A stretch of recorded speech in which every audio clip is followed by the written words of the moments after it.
The receiving room of Alderwood Estate held a silence so complete that the crackle of the hearth sounded like breaking timber. 10 young women stood in a precise line, arranged by a matchmaker who had not slept in 3 days. Their gowns were pressed, their posture corrected, their futures hanging on the imminent arrival of the master of the estate. They had traveled from various corners of the country, accompanied by hopeful mothers and anxious chaperones, all seeking a union that would secure their families for generations.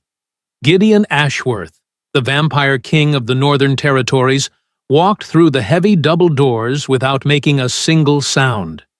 He did not glance at the line of women immediately. He handed his heavy winter coat to his secretary, straightened a silver cufflink, and then turned his quiet attention to the room. He possessed skin as pale as winter frost, and hair the color of fresh snow, a stark contrast to the dark velvet tailored suit he wore. His eyes, a pale and piercing gray, scanned the room with unhurried ease.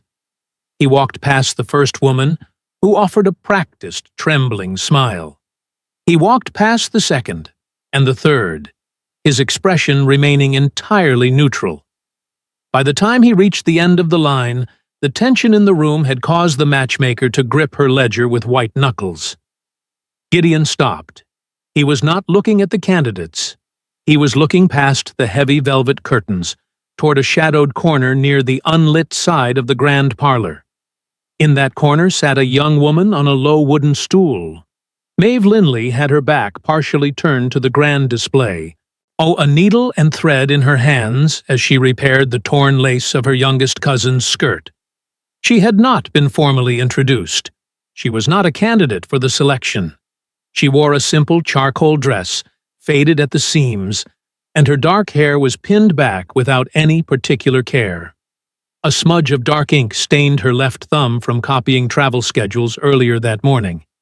She did not look up, assuming the breathless silence belonged to the important people in the room and had nothing to do with her. When the quiet stretched entirely too long, feeling heavy and expectant, Maeve finally lifted her head. She found the Vampire King looking directly at her. She blinked, glancing over her shoulder to ensure he was not inspecting the antique tapestries on the wall behind her. He was not. When he finally spoke, his voice was quiet, unmelodic, and perfectly level. "Give me the one they call useless." Nobody breathed. The matchmaker dropped her silver pen onto the Persian rug. The 10 candidates turned their heads toward the corner in unison. Maeve slowly lowered her needle, her brow furrowing in genuine confusion as she met his gaze. "I beg your pardon," the matchmaker whispered, her voice barely carrying across the vast space. "Your Majesty, that is Miss Maeve Linley. She is Mrs. Stanton's niece. She is not on the registry. She is merely here to assist the family."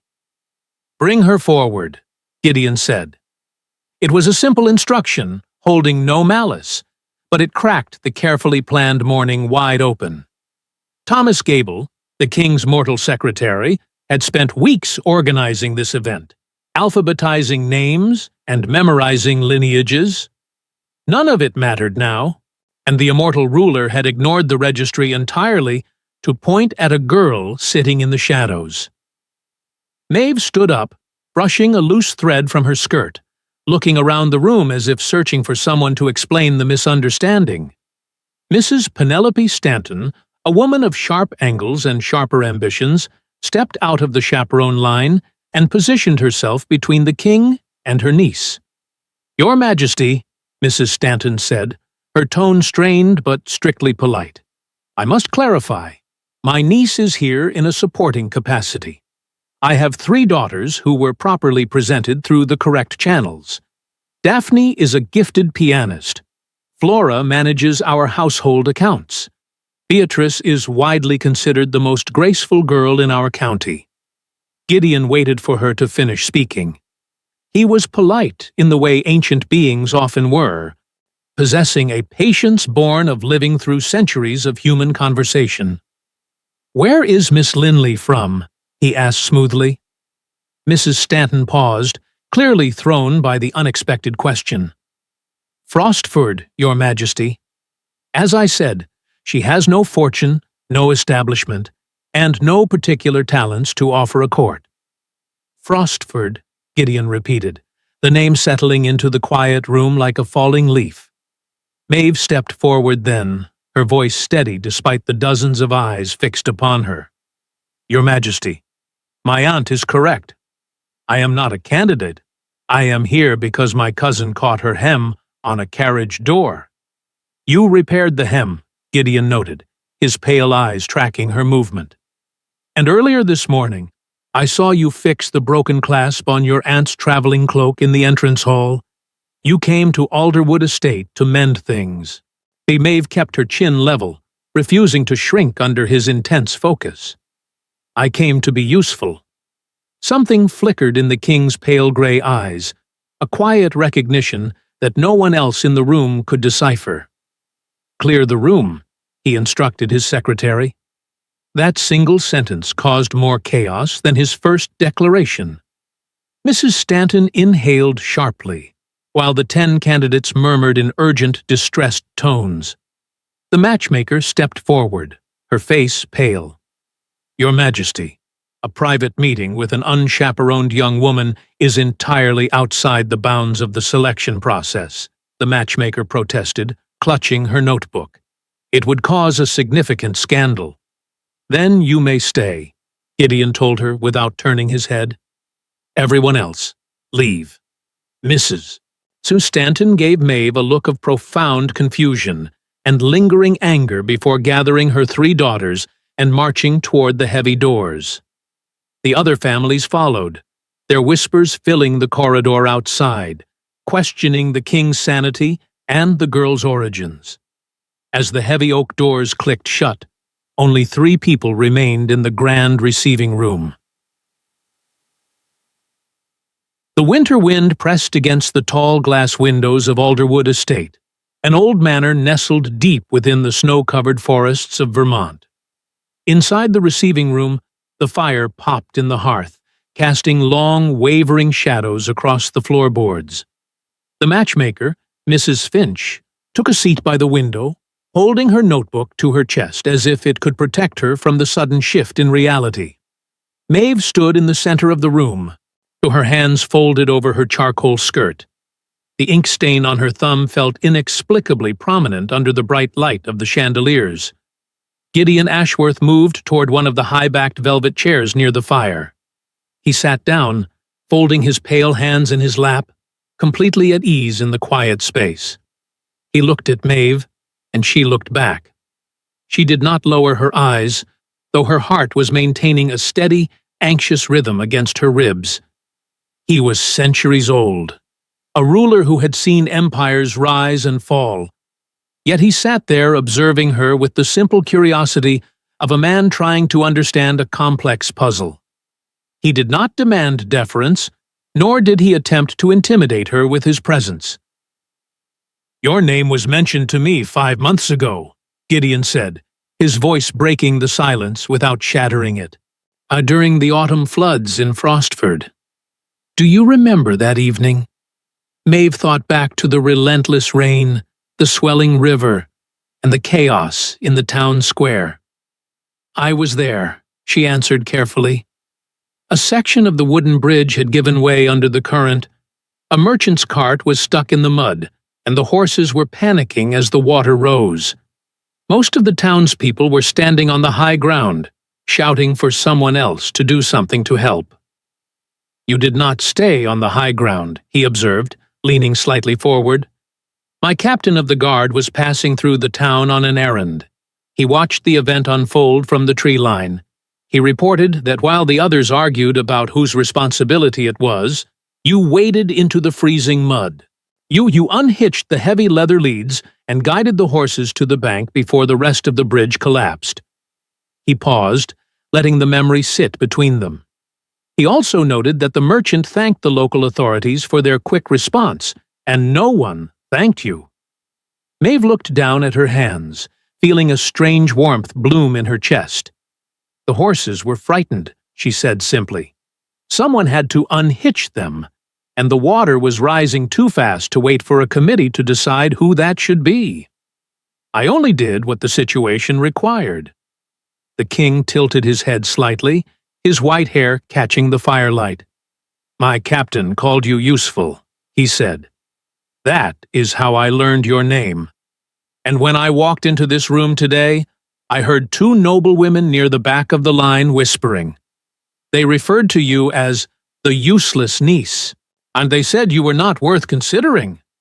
I found it fascinating, Gideon continued, that the person my captain called useful was the exact same person society deemed useless.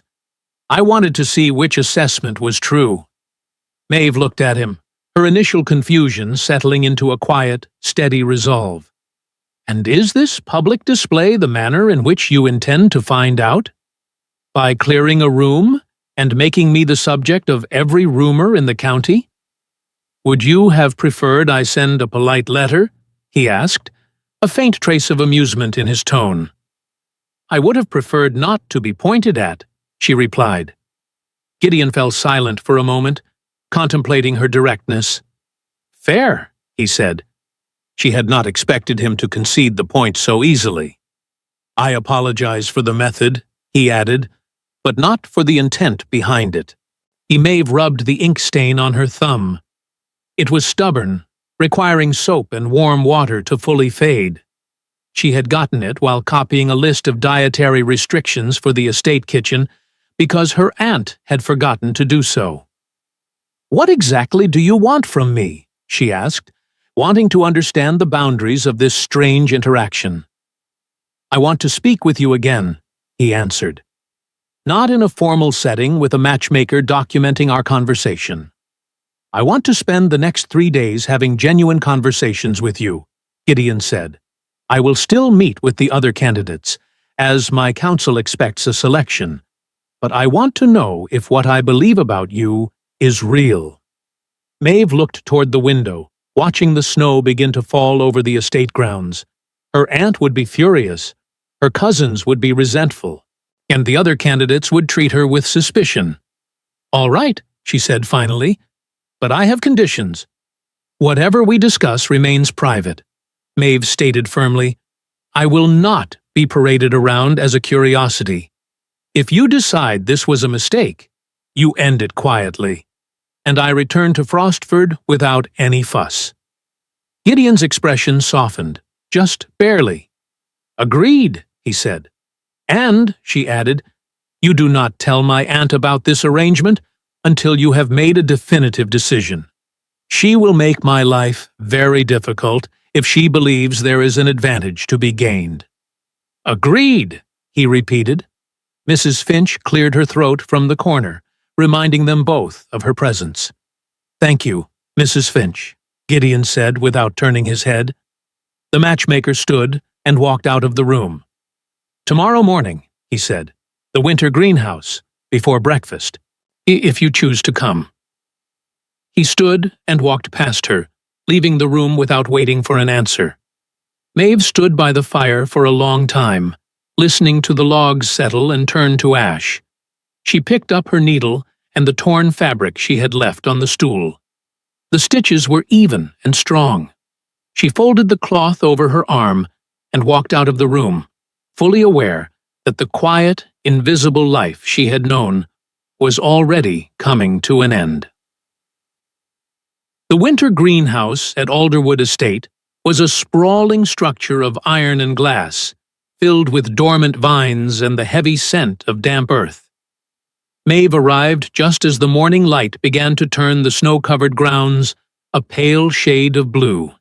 She wore a thick wool shawl over her charcoal dress, her breath forming small clouds in the cold air. She had told herself she was simply going for a walk, but her steps had carried her directly to the glass doors. Gideon was already inside, standing near a stone fountain that had been drained for the season. He wore a simple dark suit, lacking the heavy coats the mortal guests required to survive the Vermont winter. He held a ceramic cup in his pale hands, watching the frost pattern on the glass roof. "You came," he said as she approached, his voice calm and unhurried. "I am not very good at pretending I am not curious," she replied, stopping a few feet away from him. He offered her the cup. "It is tea," he said. "I had it brought out, but I lost track of time thinking." She took it, finding it still warm, and took a small sip. "What were you thinking about?" she asked, handing the cup back. "I was thinking about perception," he said, "and about how people build narratives based on what they want to see rather than what is actually there. I want to know if my assessment of you is real, or if I have constructed something in my own mind to break the monotony. That is a heavy expectation to place on a person based on a muddy river and an ink stain," she said. "It is," he agreed, "which is why I asked for 3 days to find the truth." Maeve pulled her shawl tighter against the chill, feeling the quiet weight of the space around them. "If we are to spend 3 days finding the truth, it cannot be a one-sided inquiry," she said. "I need to know things about you as well." He looked at her, his pale eyes steady and devoid of the usual aristocratic guard. "Ask what you wish." She hesitated for only a second. "Why did your engagement end decades ago?" she asked. "Not the story the society papers print. What actually happened?" A flicker of surprise crossed his face, followed by a quiet stillness. "You do not avoid the difficult questions," he noted, leaning against the edge of the stone fountain. "I have spent my life fading into the background," she said. "When you are the extra person in the room, people stop pretending. You see how things actually work. I do not want to spend 3 days dancing around the things that matter." He looked at the empty basin of the fountain. "She ended it," he said, "because I was not present. I provided security and wealth, but I managed my life like a ledger. She said she felt she was marrying a title, not a living person." "She was right," Gideon continued, his voice dropping slightly. "I was a ghost in my own house. I attended every dinner, every meeting. Oh, but I was never truly there." Maeve listened to the quiet confession, the weight of centuries resting in his voice. "Have you figured out if that is something you can change?" she asked. "Or is it simply who you are?" "I have spent decades wondering that," he said. "But I find myself more interested in finding the answer now than I was before." The honesty in his words hung in the cold air, fragile but undeniable. The morning light strengthened, illuminating the intricate frost on the glass panels above them. Inside the main house, the servants would be waking, preparing the dining room for breakfast, and lighting the fires. Maeve took a step back toward the door, realizing she needed to return before her absence was noted. "Tomorrow morning," she said, offering a small nod. "Tomorrow morning," he agreed, watching her with a quiet intensity that made her skin hum. Maeve turned and walked back up the snowy path toward the manor, her mind racing with the implications of their conversation. As she reached the side entrance, brushing snow from her boots, she glanced up at the second floor. Standing at the window of one of the guest suites was Miss Vivian Mercer. Vivian was the daughter of a prominent political family, a woman of sharp elegance and calculated charm. She had watched Maeve walk from the greenhouse, her expression carefully neutral but her eyes calculating. Vivian turned away from the glass and immediately sought out her cousin, Harrison Cole, a man who specialized in unearthing the buried secrets of inconvenient people, deciding it was time to change the board. And breakfast at Alderwood Estate was an exercise in sustained, polite tension. The dining table was long enough to seat 20, laden with silver platters of warm pastries and fresh preserves. Vivian Mercer sat near the center, offering warm smiles that never quite reached her eyes. Maeve sat near the end of the table beside her cousin Daphne. Her aunt, Mrs. Stanton, had not spoken to her since the incident in the receiving room the previous day. Flora and Beatrice focused entirely on their plates, clearly wanting to avoid the silent crossfire. Gideon was absent, occupied with estate matters, which allowed the guests to speak more freely. "Miss Linley," Vivian said, her voice carrying clearly down the length of the table.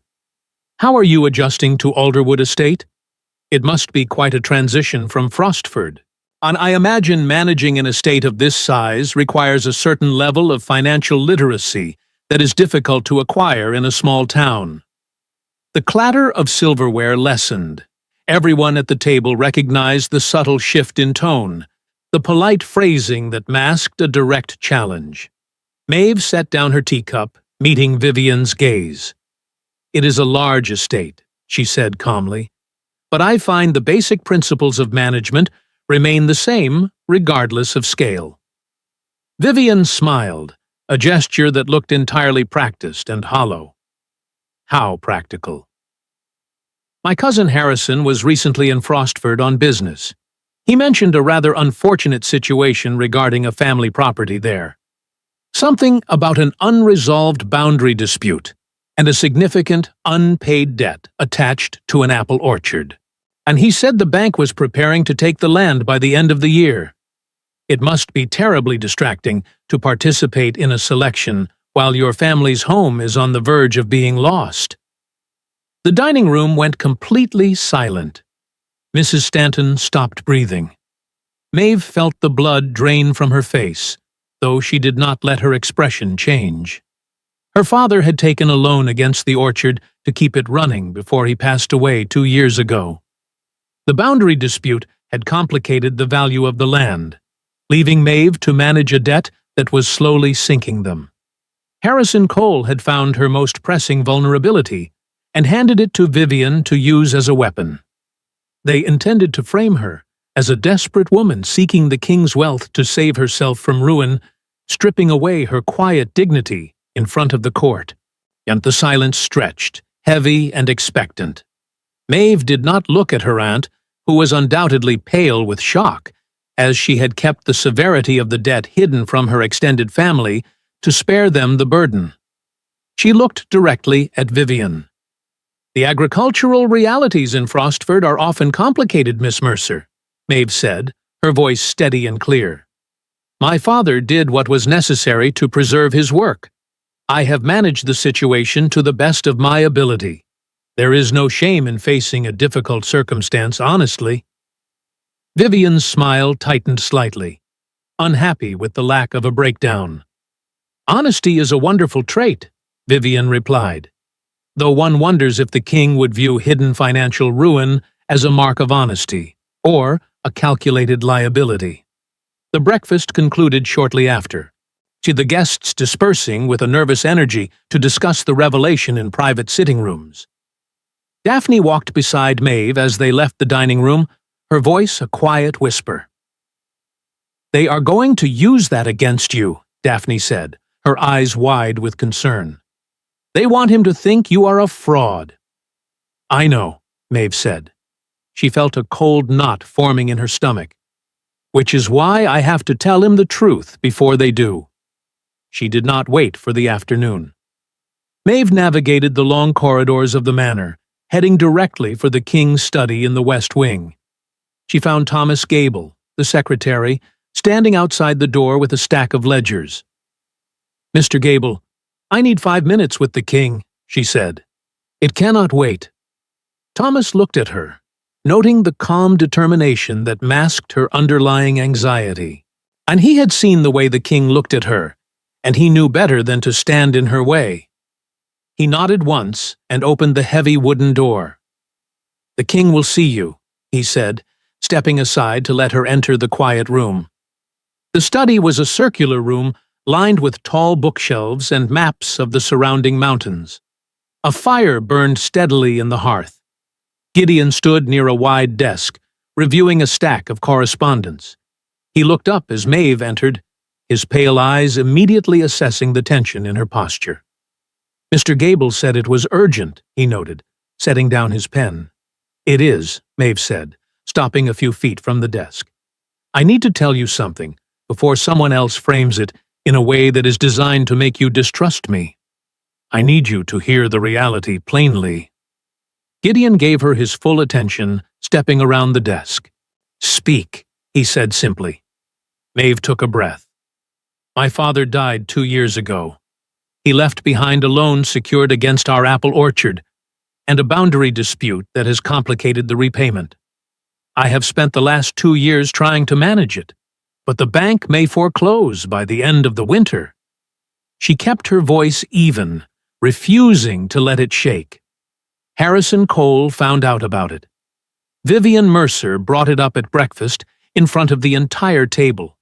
"She intends to use it to prove that I am a financial liability," Maeve continued, meeting his pale eyes, "that I have been hiding my poverty to make myself a more sympathetic candidate, that I am here for your fortune, not out of any genuine connection. I am telling you this because I want you to hear the truth from me. I did not come here to deceive you. If this circumstance makes me unfit for your consideration, you can end this arrangement now, and I will leave the estate without any argument." The study was quiet, save for the crackle of the burning logs. Gideon did not look angry, nor did he look surprised. "How long have you been managing this debt on your own?" he asked. 2 years, she said, "since he died." Gideon stopped in front of her. "When my father passed the crown to me, he left a territory on the edge of economic collapse," he said. "There were hidden debts and broken treaties that I knew nothing about. I spent 30 years fixing a foundation I did not break." He looked down at her, his expression steady and calm. "What you are describing is a difficult circumstance," he said. "It is not a flaw in your character. I do not confuse the two." And the morning following Maeve's conversation in the study arrived with a heavy gray sky. Snow continued to fall over Alderwood Estate, blanketing the pine trees and burying the gravel paths. Inside the manor, the fires had been built high, warming the corridors and the grand dining room. Vivian Mercer entered breakfast expecting a victory. She wore a dress of dark blue silk and a confident smile, anticipating that the Vampire King had spent the night reviewing the financial liabilities she had so carefully exposed. She expected Maeve Linley to be absent, perhaps already packing her meager belongings for the carriage ride back to Frostford. Instead, Maeve was seated near the end of the table, pouring a cup of tea. She wore the same charcoal dress, her posture relaxed, her expression clear. When Gideon Ashworth entered the room a few minutes later, he did not look at Vivian. He walked the length of the long table and paused behind Maeve's chair. He spoke to her quietly, asking if the cold drafts in the East Wing had troubled her sleep. Maeve answered simply that she had slept well. The exchange lasted only a few seconds, but in the rigid structure of the selection, it was a definitive statement. He had not dismissed her. He had claimed her presence. Vivian's smile vanished. She looked across the table at her cousin, Harrison Cole, who sat with a rigid spine and a tight jaw. Their initial strategy had failed. Exposing the debt had not broken Maeve, nor had it pushed the king away. Harrison gave Vivian a brief, barely perceptible nod, signaling that he would pursue another route. Maeve noticed the exchange. She took a sip of her tea and focused on the warmth of the cup, knowing the quiet would not last. People who treated ambition as a game rarely stopped playing simply because they lost the first round. After breakfast, the guests dispersed to the sitting rooms and the library to avoid the winter chill. Maeve walked with her cousin Daphne toward the music room. Daphne had been unusually quiet all morning, her eyes darting toward the corridors as if expecting someone to appear. Once they were inside the room and the door was closed, Daphne turned to Maeve. Her hands were folded tightly together. She looked worried, her usual light-hearted demeanor replaced by a serious focus. "Harrison Cole was not in his room last night," Daphne said, keeping her voice low. "I went downstairs to fetch a book from the library near midnight, and I heard him speaking to a messenger at the side door. He was holding a leather folder and paying the man to ride to a bank in the city of Burlington. He told the messenger to wait for the archive clerk to open a specific set of records and to bring the copies back before midday. Maeve frowned. The debt on the apple orchard was held by the local bank in Frostford. There was no reason for Harrison to send a rider to Burlington. Her father had rarely traveled to the city, preferring the quiet borders of their own town. "What kind of records?" Maeve asked. Daphne shook her head. "I only heard fragments. But he mentioned your father's name, and he used the phrase sealed trust." He sounded pleased, Maeve. The kind of pleased a person sounds when they have found a way to win. A trust. Maeve stood by the piano, running her fingers lightly over the polished wood. Her mind sifted through the boxes of paperwork she had sorted after her father's death. She had read every ledger, every receipt, every notice of overdue payment. There had never been a mention of a trust account. Her father had struggled to keep the orchard running through 3 bad harvests. He had borrowed money to pay the workers. He would not have done that if he had funds sitting in a bank in the city. "Unless he hid it," Daphne suggested softly. "Unless he put it away when you were a child and refused to touch it, even when things became difficult." Maeve considered this. Her father had been a protective man, quiet and determined. He had always wanted her to have security, something separate from the unpredictable nature of farming. If he had managed to save a sum of money and placed it in a sealed account for her future, he might have chosen to let the farm take the debt rather than risk her inheritance. "If Harrison has found a trust in my name, he will not present it as my father's protective mistake," Maeve said. Her voice remained even, though her chest felt tight. "He will present it as my own deception. He will tell the king that I have been sitting on a hidden fortune while pretending to be poor. He will say I used my lack of standing to gain sympathy, and that my entire presence here is a calculated lie." Daphne looked at her, understanding the severity of the accusation. It would undo the honesty Maeve had built in the study. "We need to know exactly what the document says before Harrison takes it to the king," Daphne said. "But the rider will deliver it directly to him." Maeve stepped away from the piano. She did not panic. Panic was a luxury she had never been able to afford. Instead, she thought of the mechanics of the estate, the people who moved the letters and managed the flow of information. "I do not need to intercept Harrison's messenger," Maeve said. "I just need to verify the state of the account myself, and I need an unimpeachable source to do it." Maeve left the music room and walked with deliberate steps toward the administrative wing of the manor. The corridors were quiet, the thick carpets absorbing the sound of her shoes. She found Thomas Gable in his office, surrounded by stacks of correspondence and wax seals. He looked up from his work as she entered, his pen pausing over a piece of parchment. He noted her calm demeanor, but he also saw the focus in her eyes. "Miss Linley," Thomas said, setting the pen aside. "How may I assist you this morning?" "Mr. Gable," Maeve began, standing before his desk, "I need to send a secure telegraph to the central bank in Burlington. I need to inquire about a trust account established under the name of my late father, Arthur Linley. More importantly, I need the bank to confirm, in writing, the exact date the account was sealed. And I need them to verify that the seal has never been broken. I need to know if my signature appears anywhere on their ledgers." Thomas looked at her for a long moment. He was a man who understood the underlying currents of the estate. He knew the Mercer family was ambitious, and he knew Harrison Cole made his living by unearthing inconvenient truths.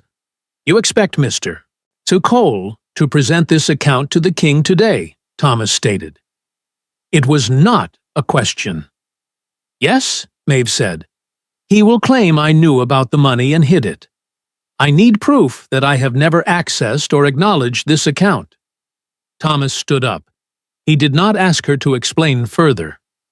He walked to a small telegraph machine positioned on a table near the window, a modern addition to the ancient estate that the king used for urgent territorial business. He began to tap out the coded message to the bank in the city. "It will take an hour or two for the archive clerk to pull the records and respond," Thomas said, returning to his desk. "I will bring the response directly to the king's study the moment it arrives." "Thank you, Mr. Gable," Maeve said.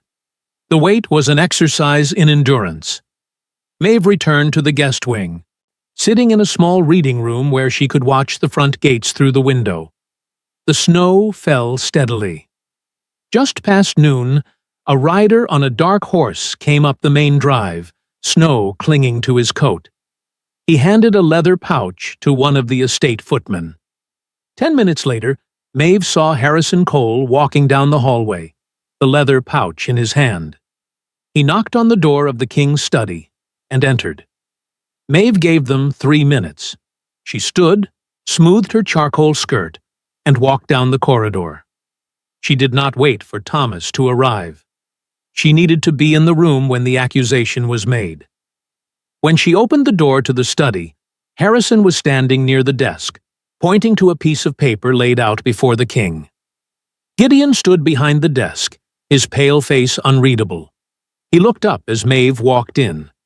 Harrison turned, a look of satisfied triumph settling over his features. "You have terrible timing, Miss Linley," Harrison said, though he sounded quite pleased. "I was just discussing your finances with His Majesty. It seems your story of a struggling orchard and a crushing debt was missing a rather large detail." He gestured to the paper. "A sealed trust, holding a sum more than sufficient to clear your family's debts 3 times over. You have played the impoverished orphan very well, but the act is finished. You lied to the king to secure your place here." Maeve did not look at Harrison. She looked at Gideon. The vampire king did not appear angry. He looked at the document on his desk, and then he looked at her. "Her father hid the money," Maeve said, her voice steady in the quiet room, "and he took the debt onto the farm to protect a sum he intended for my future. He died without telling me it existed. I did not know about this account until this morning, and I have never touched it." "A convenient defense," Harrison scoffed. "An empty claim to save your position. No one simply forgets to mention a fortune. You knew, and you kept it hidden to manipulate the selection." The study door opened again. Thomas Gable walked in, holding a fresh piece of telegraph paper. He approached the desk and placed the paper directly in front of the king. "The response from the Burlington Bank, Your Majesty," Thomas said quietly. Gideon read the telegraph. He picked up the paper and held it so Harrison could see the text. "The account was sealed 12 years ago," Gideon read, his voice dropping into a cold, level tone. "The seal remains unbroken. Miss Linley's signature does not appear on any ledger, and the bank confirms she has never requested access or information regarding these funds. It is a factual impossibility for her to have utilized money she did not know existed." Harrison's triumphant expression faltered. He looked at the telegraph, his mind struggling to rearrange his strategy. "Your Majesty," he began, attempting to recover. "Even if she was ignorant of the funds, the fact remains that her family—" "You are finished speaking," Gideon interrupted.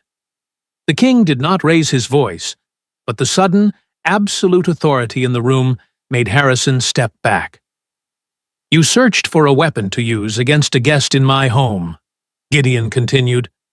"You found a father's mistake, and you attempted to twist it into a narrative of deceit." Gideon walked around the desk, his pale eyes fixed on Harrison. "You and your cousin will pack your belongings. You will leave Alderwood Estate before the snow stops falling this afternoon. If I see your names on a territorial registry again, you will find my patience severely lacking." Harrison opened his mouth to argue, saw the immovable cold in the king's eyes, and wisely decided against it. He gave a stiff bow and left the room, closing the door heavily behind him. The study was quiet again. Thomas Gable gave Maeve a respectful nod before taking his leave, granting them privacy. Maeve stood near the center of the room, feeling the tension slowly drain from her shoulders. She looked at the copy of the trust document on the desk. Her father's signature was scrawled at the bottom, familiar and slightly slanted. He had kept such a heavy secret, and bearing the weight of the orchard's failure to ensure she would never be left entirely without resources. It was an act of profound love, executed with terrible logic. Gideon walked over to the fire, watching the flames for a moment before turning back to her. He planned for a future he did not live to explain, Gideon said gently. Men make errors in judgment when they are trying to protect the people they care for.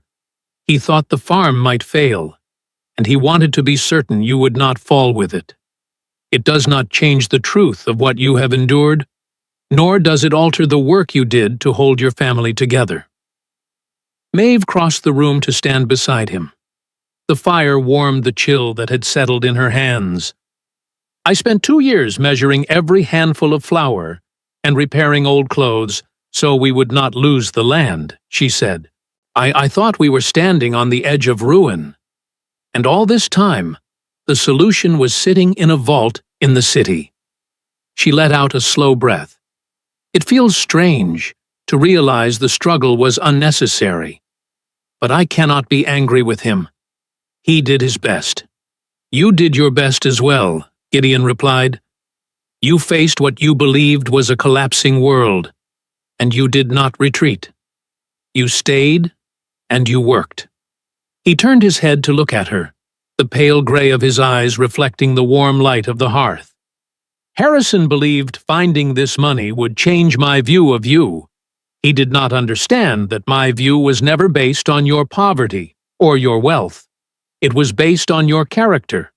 It was based on the fact that you moved toward the problem rather than away from it.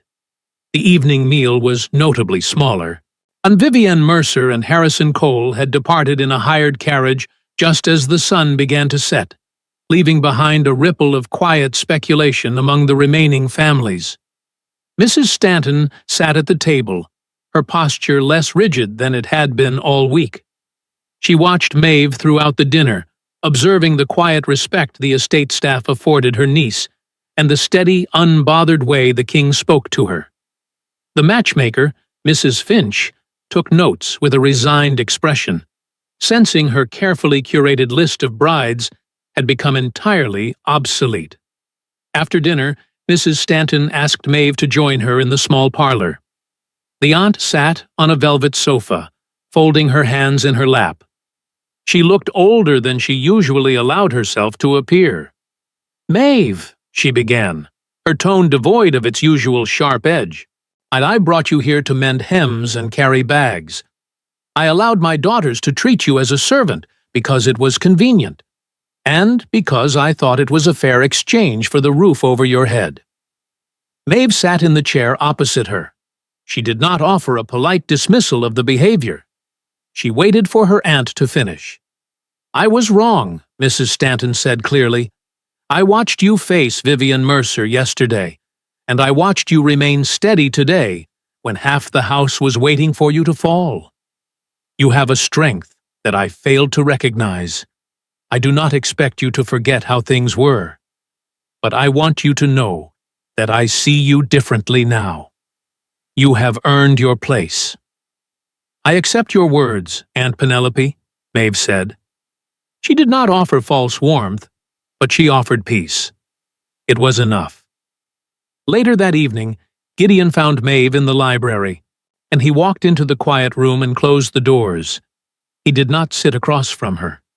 He stood near the window, looking out at the dark, snow-covered grounds, before turning to face her. "The selection process is a political requirement," he said. "A tradition meant to secure the territory. I have tolerated it for decades because I believed the outcome did not truly matter." He walked toward her, stopping only a few feet away. I no longer believe that. I do not want an alliance, and I do not want a political arrangement." He reached out, his pale hand gently taking hers. His skin was cold, a reminder of what he was, but his grip was firm and grounding. "I want the woman who waded into the river. I want the woman who told me the truth about her debts. I want you, Maeve, not as a candidate drawn from a list, but as the person I choose. And will you stay?" "Yes," Maeve said. She did not need time to consider the question. She did not need to consult her aunt, or weigh the implications of the territory. She looked at the man who had seen her when the rest of the room had looked right past her. "I will stay." The winter snow finally yielded to the warmer winds of May. The heavy white drifts melted into the soil of Alderwood Estate, bringing the dormant gardens back to life. The pine trees shook off their frost, and small green buds began to appear on the climbing vines that lined the stone walls. The estate, usually so quiet and solemn, hummed with a steady, purposeful energy. The selection had ended months ago. The noble families had returned to their respective counties, carrying the news that the Vampire King had chosen a bride from the quiet town of Frostford. Maeve's mother arrived at the estate 2 weeks before the wedding. She was a practical woman, worn by years of managing the farm, and she stepped out of the carriage looking entirely bewildered by the scale of the manor. Maeve met her on the front steps, holding her tightly. Over tea in the afternoon, Maeve explained the trust fund in Burlington. Her mother wept, not out of anger at her late husband's secrecy, but out of relief. The money had been used to pay the local bank in full. The orchard was secure. The boundary dispute had been settled with a simple legal filing, aided by Thomas Gable's quiet efficiency. The wedding took place in the estate's open courtyard on a clear, bright afternoon. There were no grand political delegations, no matchmakers documenting the event for their ledgers. The guests were limited to the estate staff, who had managed the property for generations, Maeve's mother, her aunt, and her cousins. Daphne stood near the front, wearing a pale green dress, smiling broadly. Even Mrs. Stanton managed a look of genuine pride.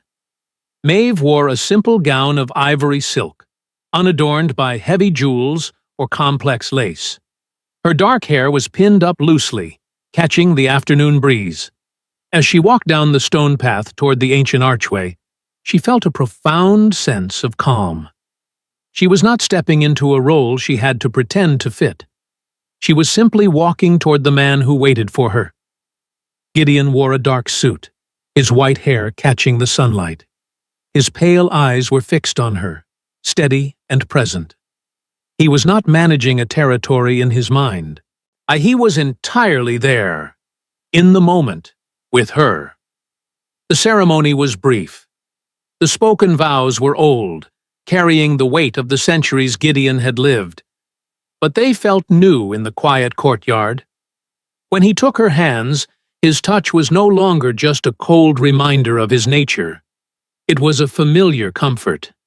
They exchanged rings, simple bands of forged silver, and when he finally leaned down to kiss her, a soft cheer rose from the small gathering. It was not the loud, performative applause of a political court.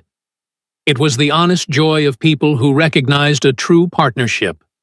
Later in the evening, as the sun began to set over the Vermont mountains, Maeve stood alone for a moment near the edge of the terrace. The lanterns had been lit, casting a warm glow over the stone pathways. She watched the staff clearing the tables, listening to the quiet murmur of conversation from the drawing room behind her. She thought about the journey from a quiet corner in a receiving room to the terrace of an ancient estate. It is a common habit of the world to overlook the quiet spaces. People are naturally drawn to the center of the room, to the loud declarations and the bright displays of wealth or talent. We are taught to measure a person's value by how much space they demand and how loudly they announce their presence. We assume that those who stand in the corners, who mend the torn fabrics and manage the overlooked details, do so because they have nothing greater to offer. We treat quietness as an absence of capability, and we mistake humility for a lack of worth. But life is not sustained by the people who stand in the spotlight. A home does not hold together because of a beautiful painting on the wall. It holds together because someone checks the foundation and repairs the leaks in the roof. True strength rarely requires an audience. It exists in the daily endurance of difficult circumstances, in the willingness to do the necessary work without expecting applause. The character of a person is not forged in their moments of triumph, but in the long, uncelebrated hours they spend carrying burdens that no one else can see. When we judge others by the visible markers of success, by their titles, their wealth, or their social standing, we blind ourselves to the deeper realities of the human condition. A person's true measure is found in their integrity, in their capacity to remain honest when lying would be easier, and in their courage to step forward when the situation demands it, regardless of the cost. We must learn to look past the surface, to recognize the profound dignity in ordinary labor and the quiet resilience of those who endure. You do not need to perform to be worthy of respect. You do not need to construct a grand narrative to deserve love. The right people will not require you to pretend to be something you are not. They will look at the work you have done. They will see the ink stains on your hands, and they will understand the value of a person who knows how to hold the world together when it threatens to fall apart. Worth is not given by the crowd. It is built quietly, day by day, in the corners where the real work is done.